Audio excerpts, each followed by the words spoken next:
People are going through so much right now. Groceries are sky high, housing feels impossible to afford, gas prices are through the roof, and let's not even talk about interest rates. Add to that a hostile political climate, and for many, just the general stress of trying to make ends meet. Now, imagine dealing with all of that and then going into work, a place where you're just going to do your job, and there's this toxic person who makes your life miserable. Well, today I'm going to share some of the steps you can take to deal with these people when HR doesn't help.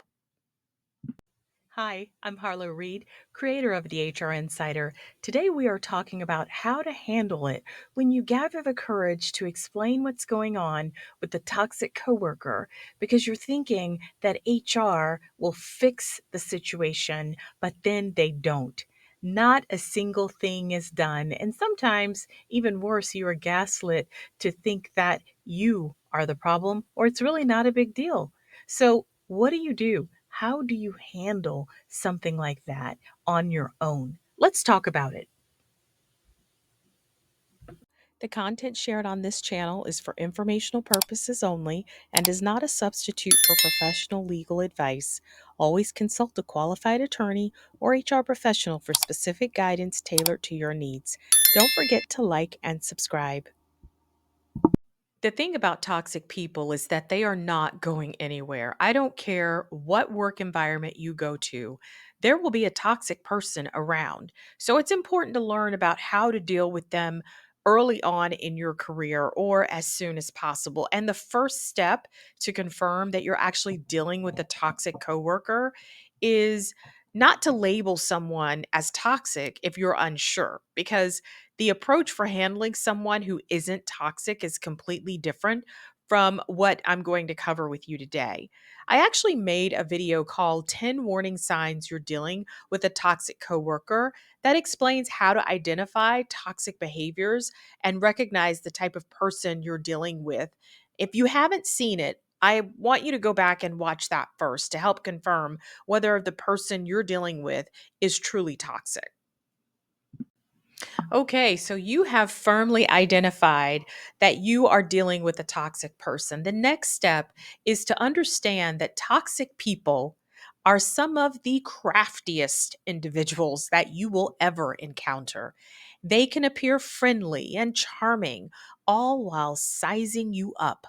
Let me assure you, this isn't their first rodeo. You're not the first person to be put off by their behavior, and they're fully aware that their actions are toxic. In fact, they are likely mastering or have already mastered the act of staying several steps ahead of you, carefully safeguarding themselves against anyone who might call them out or expose their bad behavior.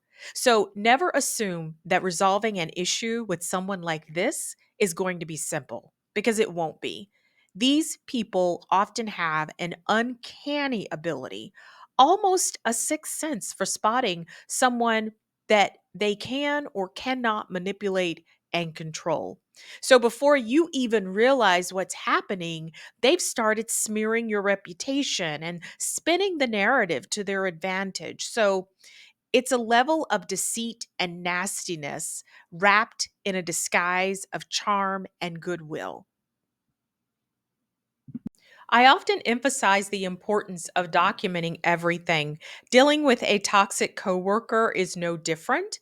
Let's spend a minute talking about how and what to document.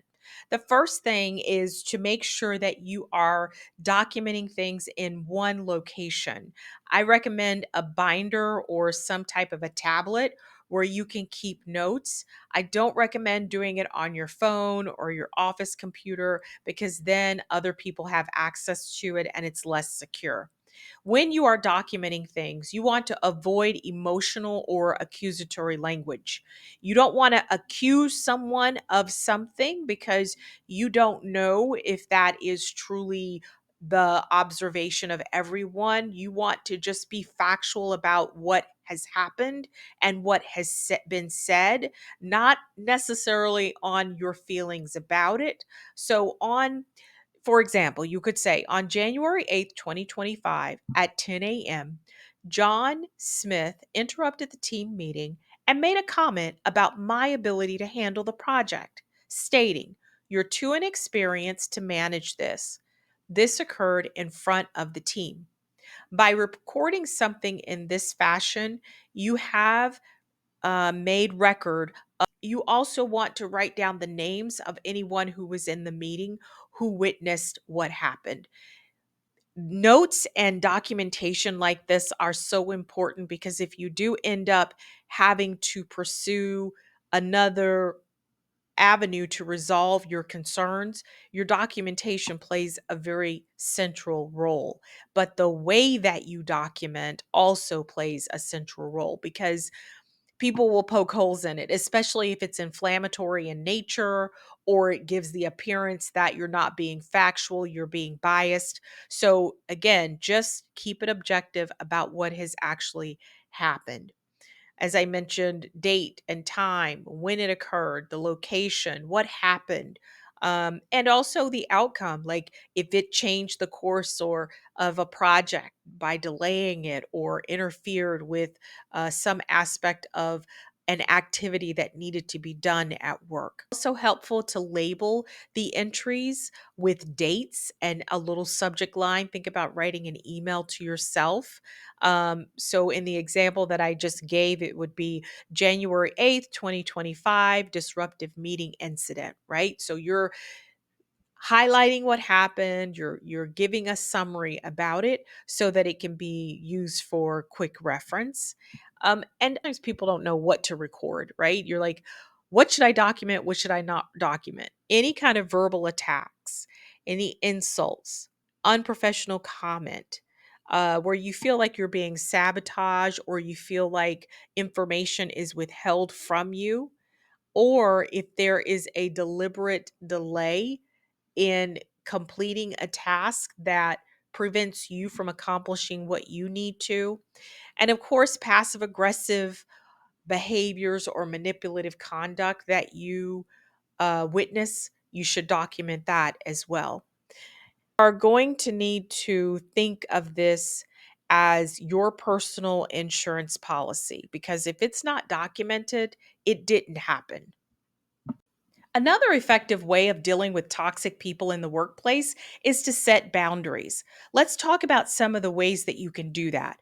The first way is to limit interaction with them to work related topics.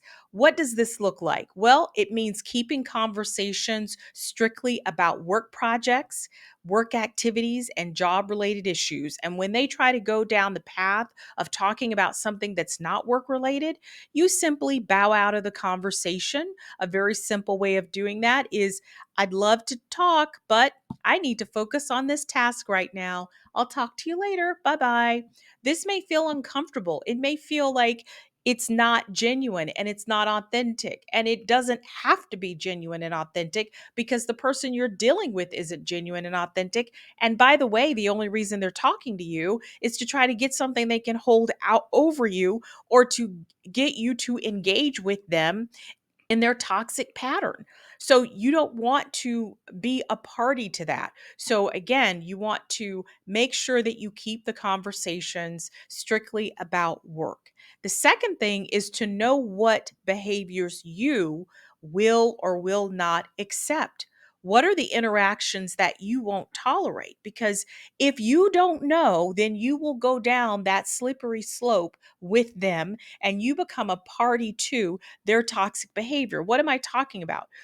If you won't tolerate gossip, if you won't tolerate inappropriate comments, things that make you feel uncomfortable, you have to go into the office with that game plan already in your mind so that you know that if something like that happens, you are not going to participate in it and what you're going to do to get out of it. One of the things you could do is to say, "Hey, I'd prefer to keep our conversation focused on this project." That's one thing that allows you to keep that boundary firm and not engage in behaviors or activities that you are uncomfortable with. Use written communication when possible. Rely on email with these people, rely on messaging platforms.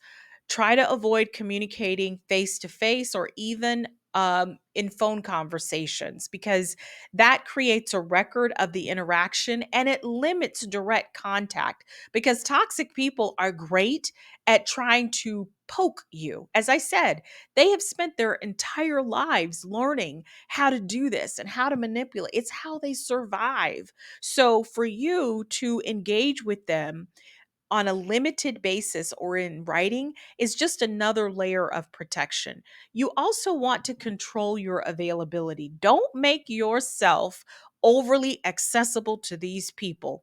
Avoid spending unnecessary time in their presence. Sit in a different area during meetings. Don't linger in shared places where they can show up, because these people are looking for opportunities. Again, they've spent their entire lives knowing how to draw people in. So when you see them, try to limit your interactions. You are being polite, you are being professional, but you know who they are. So you are setting standards in your mind of things that you need to do to protect yourself. Excuse yourself politely if you are in an unproductive conversation with them, because even with all of this, all of these steps, sometimes you can find yourself engaging with this person. It's a toxic person. You know that there's nothing healthy that's going to come out of this discussion. And so you just need to step away from it. And one of the ways you can do that is to say, I need to step away to finish something I was working on. So let's pick this up at another time if we need to. Just find a way, say something that will politely remove you from the conversation. I know it's hard, but remember not to stoop to their level and get drawn into their games. Because if you do, then you are not going to be known as the person who makes an excellent contribution. You are now going to be known in part by others as the person who doesn't get along with this toxic employee. And I'm telling you this because if you start complaining about them to another to the supervisor, you're playing right into their hands. So instead, stay focused on your game, the game of excellence.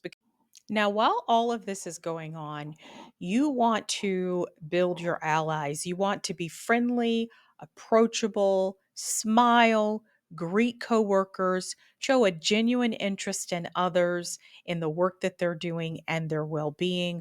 Do not isolate yourself because you have an unhealthy person in the workplace. You still need to build relationships with people, ask people how's their day, how's their weekend, try to get that rapport going, offer support where you can.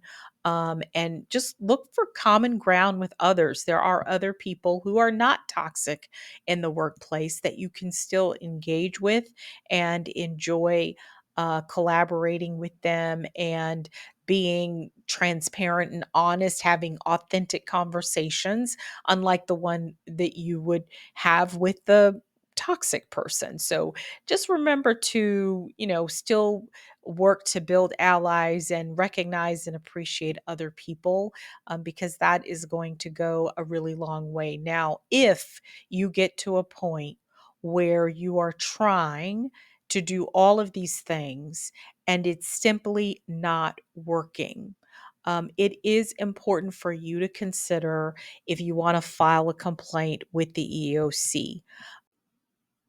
Your mental health is a non negotiable. You need to acknowledge that it will take an emotional toll on you to deal with the toxic person. Your workplace consistently harms your mental health and no solutions seem effective. Start exploring other job opportunities that align with your values and your well-being and celebrates you, not just tolerates your presence.